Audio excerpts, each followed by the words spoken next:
And welcome to RC Cincy. Today we have the Bruder bulldozer. So I'm really liking converting non-radio controlled things into radio controlled, customizing stuff, modifying. It's one of the things I really like to do. I'm not the best at it, but I have fun and it works. So that's what really matters. But this right here, I came across at TJ Maxx. These photos are on Amazon. At least, I don't know if there's a Black Friday sale or anything right now, but these are typically around 60 bucks, maybe sometimes 70 on Amazon. And I was able to pick this up from TJ Maxx for $30, which I think is a good deal, like roughly half off. This is the 1/16 scale ones, so these are the ones you can actually put the Bruder guys in there that fit. That's what I have for all my construction stuff. I never did a construction site, but I literally have all the little people, you know, a bunch of tools, hardware, fences, shovels, signs, everything. I have the whole get up bricks, you name it. Actually, even little Coke bottles and lunch items for them to have lunch. I have a whole construction setup, just never got around to doing it.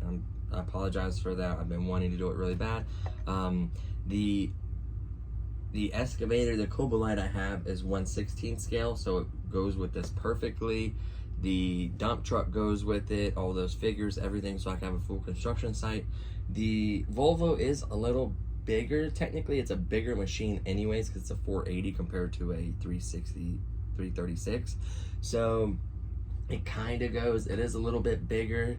It's more of a mining machine and it would be larger, so it kind of makes sense. The actual Bruder figure does fit in that machine as well, so the actual people will be scaled. That's the main thing. Machines are different sizes, so yeah. But anyways, so I want to convert this, so let's just do a quick unboxing on it, and I'm gonna take a look, see how hard this is. I've never converted an actual Bruder product before. I've converted a Bobcat that just had drive only, and I removed the receiver board and everything like that, and the battery system. I put a rechargeable battery. I put in a Spectrum receiver in it. You know, I put in servos for the arms, so I did make it fully functioning. It wasn't the hardest ones because technically I had the drive motors in there. Hubs are typically challenging. Wow, really nice. You also get the booklets as well. They always give you the booklets to the other products. So let's set this to the side. Just really quickly, there is quite a bit of stuff. Bobcats, loaders, front end loaders, bulldozers. They even got the truck. That'd be cool to convert. The roller I really want to convert. That one would be a little bit more difficult, very small stuff. And I don't have the best workmanship either. I tend to know, like I know how I want to do it, but I tend to not to do it as much. Oh wow, those are just easy breakaway things like this. Holy smokes, that was convenient. Huh, that's really convenient. I did not realize how easy that would be to unbox. Holy smokes. Those Germans do not play around with their plastic quality and ease of even unboxing the way that was held in there. That's insane. So, and I noticed that because I brought a Bruder construction kit, and like the plastics that you break off, they break off so clean. You don't need to trim them and clean them like normal cheap injection molding. Like, this is like high quality stuff. So it looks like we have quite a bit of room in here. I would imagine I am gonna have to cut this and make some kind of opening mechanism here to be able to get to like components. It looks like you got enough room underneath as well. Look at that, that's a huge cavity. Actually, you don't need to cut anything. I can just do it all underneath, honestly. I could just build something like a platform and put everything on it or whatever. Maybe some kind of latch, some kind of covering. It probably doesn't even need it because I don't plan on running out of water or anything. Really good quality rubber. The cogwheel shouldn't be that hard to convert. The good part is I have a 3D printer. That's one of the biggest things. I'm not sure on files and how much stuff is out there. I haven't looked into it. I'm sure there's plenty of files out there. It's just a matter of 3D printing it. So how does this go up? Everything should be functioning on this thing. Does this not go up? You got to do something I don't know about. Pull it back and forward. Oh, it tilts. Duh. I get it. It doesn't go up, it just tilts, right? No, yeah, it just tilts back and then it tilts forward. Tilts forward and then tilts back when it wants to back up and go forward. So it's very effective. Technically you can just mount a servo, some kind of servo in here somewhere to just basically tilt the blade forward and back, or we could do some kind of rod, like actual little servo rod that contracts and I forget what they're called. They're usually used for dump beds. They're not the fastest. I don't care about speed, as long as the blade can actually move and hold its position. It's very important. Or we can do a servo even on this little thing right here where it's kind of hidden by the blade, and it would basically, I would like for this to go up and down though, instead of just tilt. I guess tilt is effective because it's got quite a big range, so clear, but you wouldn't be able to lift up high enough to clear a lot of things, you know what I mean? Like, even if you tilt the blade back, you're still gonna hit pile, so we may have to get lift in it too. So we may have to do a 2 servo system. I wonder, like, one on the arms, make the arms go up and down, right? Whatever is hindering that, I'll work on that, or maybe I just don't know how to use it. Yeah, because it only has one handle here, so that's how it's meant to be used. But yeah, maybe, you know, do something in the arm to where the arm can lift up, and then maybe a tilt as well in here. So this arm will go up with it, and then there'll be another servo to tilt this. That's very doable. So it's going to need quite a few servos. Luckily, I have the airplane receivers. So they have 6, 8 channels, as many channels as I need. I have 4 or 5 of those laying around. You know, I have 4 channel, 6 channel. I don't think I have any 8 channel though. 6 channel I think would be ample enough because you got steer on either sides. And I have ESCs, by the way. I actually have, well, I had to put them up when I actually cleaned up. I will show my room because I finally organized it a little bit to the point where I could use it again. I was having to film videos outside my room because there was literally just piles of RCs. It was ridiculous, but yeah. So I have it to a point now where I have space where I can access my computer, my laptop. I can go over there, get stuff out, and go to my tubs, get stuff out. It's a lot easier. Plus I could pop up this little table. I have 2 of these, and I can do a video or set up a construction site even on them, put 2 of them side by side and do a little setup. You know, get my little bag of dirt with plastic. So these are the guys I was talking about. It does come with a cool little book. So it shows all the different machines. Wow, there's a lot more machines that it showed on the back of that box. You know, there's the mining haulers, the front end loader, dump trucks. Wow. They even got some that haul equipment. I mean, it's literally endless. You have to kind of take the time to look through the book. I'm glad I'm doing this size of a one. I am not ready to do a smaller one. So we're going to need a cogwheel, 3D printed, with the motor systems on both sides, 2 different motors, because they can just turn different ways. So 2 different motors on either sides with the cogwheel. We're going to need receiver, battery, at least 1, 2, 3. I wouldn't mind getting a servo for this one too. Like, does this go down like to use your finger? Or do you pull it in or out?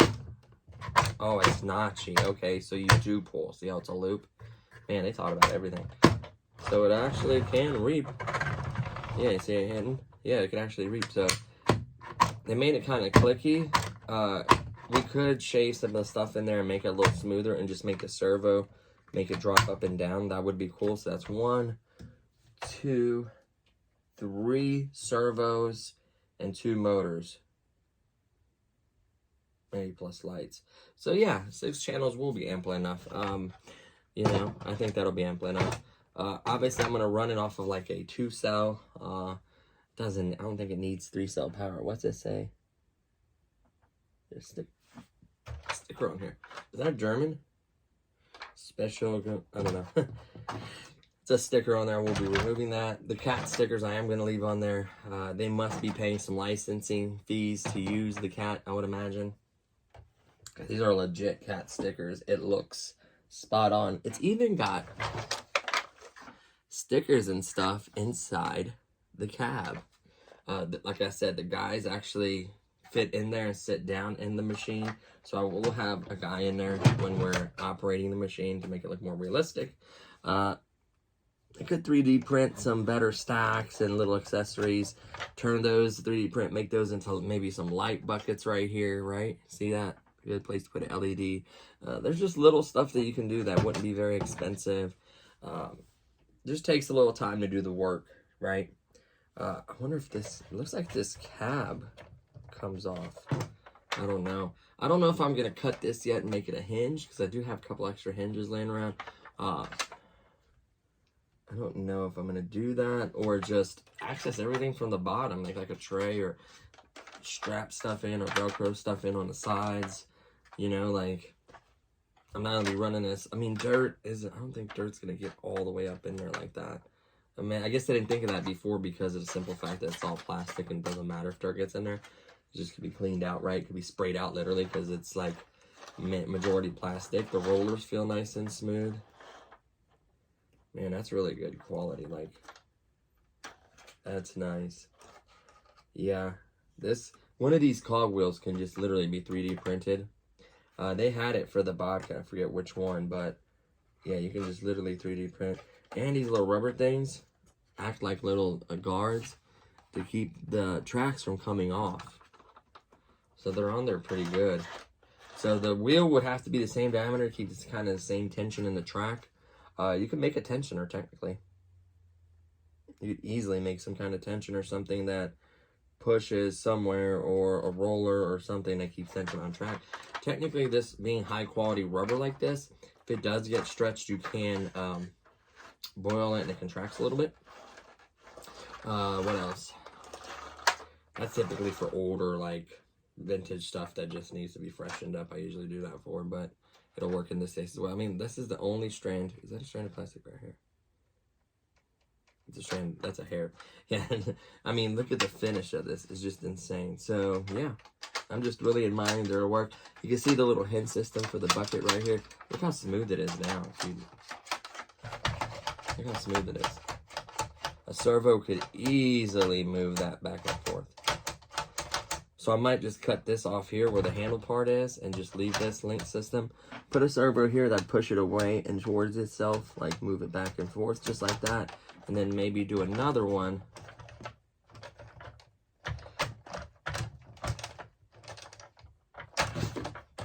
Is this a hinge down here at the bottom? I don't know if it's meant to be captive or a hinge.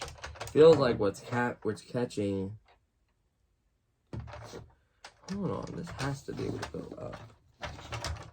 Because it's got notches. Duh. This does go up. See the notches? Right here?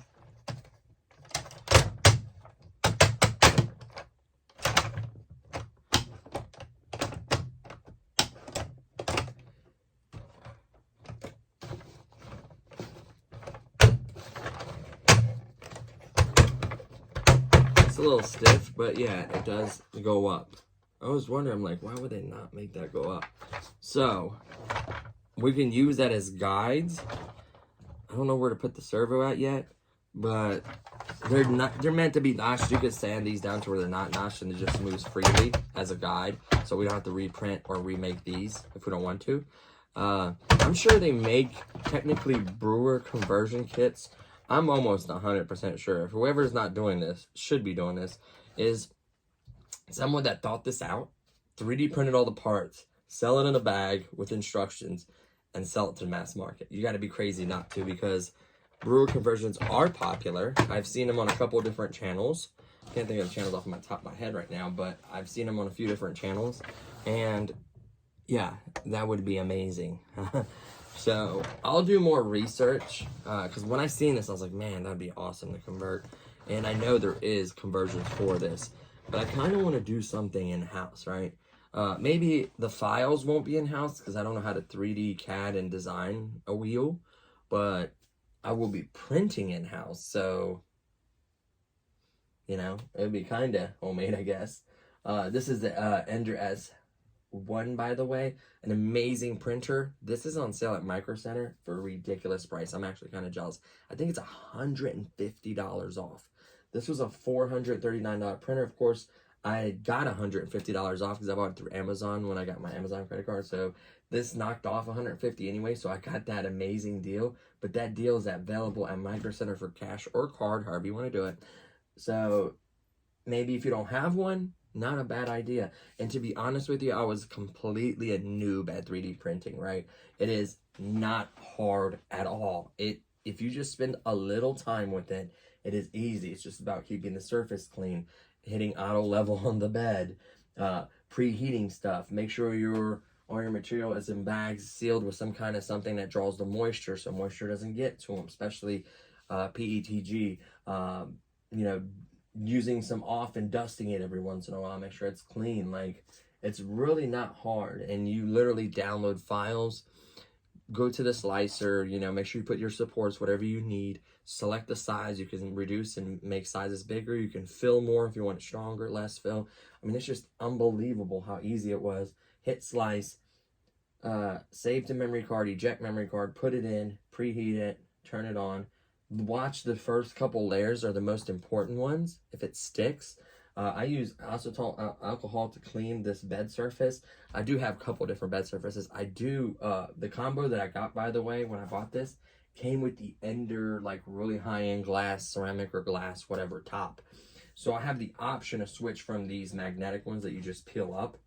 I actually have 2 of these magnetic beds. The first one, I was a noob at setting the Z offset, and it kind of dug in a little bit. It would leave, like, on the finish surface of the product I would print, it would leave those cut marks in it, kind of. You would see where they were cut onto the thing because it kind of fused to the bed. So unfortunately, I didn't want that on my finished product, so I just threw in another one. You can see nothing is dug into this one because my Z offset's correct. So there you have it. So 3D printing is amazing. All you need is you could even use a cheap Chromebook like this. You don't have to have like a fancy computer. A cheap Chromebook, something just to download, something with a memory card reader like that. Oh yeah, it is a full-size memory card reader. It does come with the USB adapter, so long as you got a USB on your Chromebook or laptop or desktop, whatever, it'll work. Some folks even print. There's some printers that will be able to print from phones, I think, but they have to have the Bluetooth capability and all that. I don't know about that Wi-Fi. I can't remember exactly how they do that, but there is that as well. So I just wanted to make that because this kind of goes hand in hand. You can buy those 3D printed parts like I mentioned already off maybe if I could find a link or someone that's reputable that does that. I'll try to link it when I actually start the build process, because I want to do more research, get all the parts, show you all the parts. That way you kind of replicate what I did, is the whole point of this channel. Or maybe you just enjoy watching these videos, hopefully. So yeah, so there you have it. Really, really nice build quality, very shiny, very pretty, very good looking, very scale, I would mention. I've been around machinery like this. Our company has done dart work. Other companies I work for has done dart work. So we have been around large bulldozers, loaders, excavators, you name it. All kinds of track machines, pavers. You know, we've done pipe work, we've done drainage, new builds, old, you know, tearing out old parking lots, everything. So I've been around quite a bit of heavy machinery. Or we'd be at a job site where we're doing like the parking lot area and they're doing all the dirt work around us. So I've seen it, or literally been in the machine and ran it. So I think that's really cool to have these small scale pieces of equipment. So there's the Bruder. That's all it came with. What else is this thing though? Is this like a manual? He gave you a manual? I'm curious. It has languages, do's and don'ts. Yeah, it just has languages. There's a video. There's a thing you go on the website and watch all their equipment, like kids playing with it. You know, how much fun they're having. I would love to have this whole set. Like as a kid, this would have been amazing, right?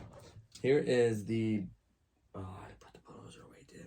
My radio control cat bulldozer that I had from 1992.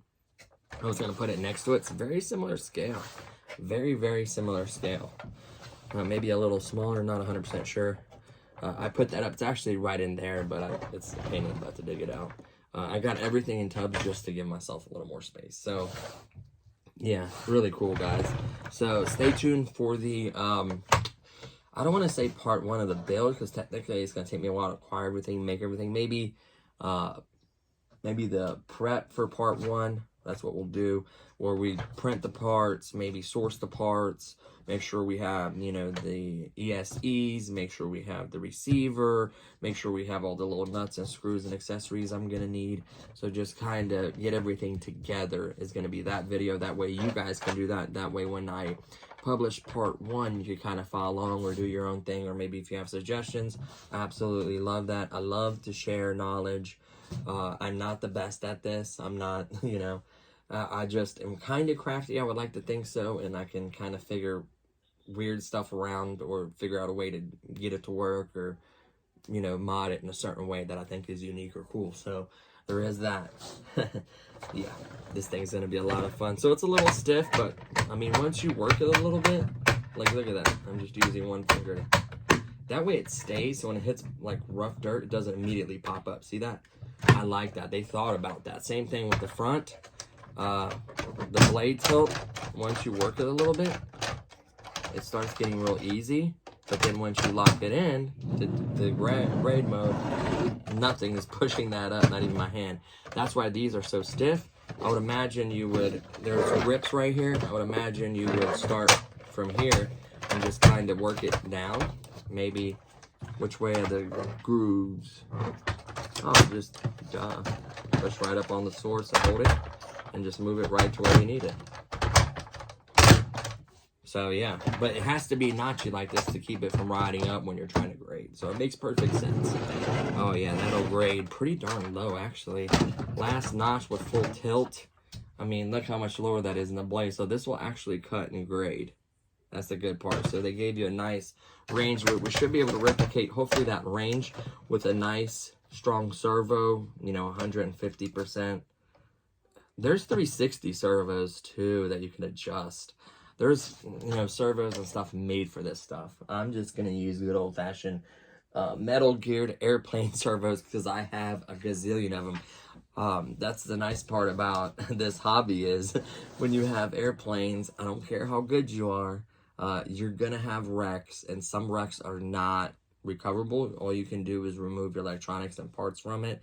What's good, keep it. Maybe buy that plane again, have some spare parts, and move on, or move on to a different plane. So it's very simple, but the cool part is you get these receivers that are 6 channels. You get these all metal, you know, really good servos, you know, stuff like that. Linkages, little hooks, little servo, different linkages. So that's kind of cool to have this stuff for this and other products as well. So yep, I think that covers everything that I could think of. Thank you so much for watching, guys. Hopefully you guys had a great Thanksgiving. We'll be definitely making some more content as I get closer to winter. We're getting ready to get laid off soon, so I'll have a lot more time. This year has been a little hectic and crazy. I've not been putting out the amount of videos that I like to put out. And I apologize for that. Don't worry, there'll be more to come. There's a lot of stuff that needs to be kind of completed that it didn't get a certain video or a certain test that it needed to be done. I'll kind of try to revise and go through and see all that. There is new products obviously also in the works, so just stay tuned for all that. Any questions or comment, as long as it's family friendly, I will gladly answer and help you any way that I possibly can. You know, especially with something like this. If you guys have an easier way, I'm all for that. Obviously, I'm gonna do it my way, but in the future, you know, you learn from your mistakes and you get great suggestions. You can improve your craft, right? So, yeah, that's the cool part about it. Good old bulldozer. So, thanks so much. Is this a D3 or what is this? A D4? It's not a wide track, I don't think. Maybe it is a wide track, but it looks like a D4. If I had to guess, maybe even a D4 is way smaller. What am I talking about? It's either a D7 or a D8. Let's see if it has a thing by it. Why would you not have? And that was 1/16 scale, made in Bruder, Europe, Germany. Attention. Why wouldn't you? I mean, you don't need the actual cat things on there. I don't know. Like, I was hoping maybe in the book, right? Let's look up this really quickly. I'm just curious because I like to, maybe I can, because I have the really small cat little like stickers and numbers and stuff. Maybe I can put like what it is on there. And it's 1/16 scale because I actually bought it for $3.36. It was supposed to be a cat sticker kit, but I ended up not using that. I found even a better one. So I have the right numbers and right font to make it. Says cat. Just cat and their model number. Okay, so that looks like a D8 or a D. Maybe this is a D5. Okay, so this is my thinking. Here we go. D3 or D4, probably a D4. D5 tops. D6 or 7, definitely a D8 or 9. See what I'm saying? Let me zoom in. So these are my train of thought. D4 or 5, D6 or 7. Oh no, D6 or 7, D8 or 9. There you go. That's my train of thought on that. Hopefully I'm right on that. I was more of a John Deere guy when we had equipment. We had more John Deere, Case, and other ones. And then now we have Vogel, which is a German product. Our pavers are Vogel. Incredible. And you know what? I seen a radio-controlled paver. And I wonder if it was a Bruder conversion. So yes, a blacktop paver. I do blacktop for a living. And this is crazy. I want to see this. Because it was the cat roller they used. So they used the cat roller, which was like a CB24, the 2.5 ton roller we used for rolling, right? It was one of those. And then it was a green Vogel paver. I don't know if Bruder makes it. That's what I was trying to flip through really quickly. I could search on the internet. Maybe I'll find out more information about that. I would love to convert a paver. Oh my goodness. I would do that in a heartbeat. So here's the Cat CB24 roller. This is the roller we use right here at work. That one right there. It's a CB24. Really good roller, by the way. We used to have Ingersoll Ram and Heister, but yeah. Cat's pretty nice. We always have the cat guy that comes out and fixes everything. They're real cool about that. But man, that would be incredible to have that paver. That Vogel paver is what we have. It is one of the fastest paving pavers we have. I think I was up to like 60 or 70 feet per minute, or I forget what it was. It was crazy. It was insane how far that paver and how fast that paver did. And it was able to feed and push the trucks. It was just a beast of a machine. It's a road paver, I know that, but yeah. So, yeah, no, it's not. I guess it wasn't made by Bruder, or it's not in the 22 line. Maybe it was something older. They stopped making it because it wasn't popular. I'll look on eBay. Maybe I can find it because that would be incredible. So, I think that's everything. Sorry, I was hitting an idea. Yeah. I just think about things that I think that are interesting, and I try to share it with you guys. So that's gonna do it for this one, guys. This video is definitely long enough. I appreciate all your guys' subscriptions. If you haven't subscribed, please do so. It really helps the channel out. Don't forget to like this video if you enjoyed it, and I'll see you guys in the next one. Peace.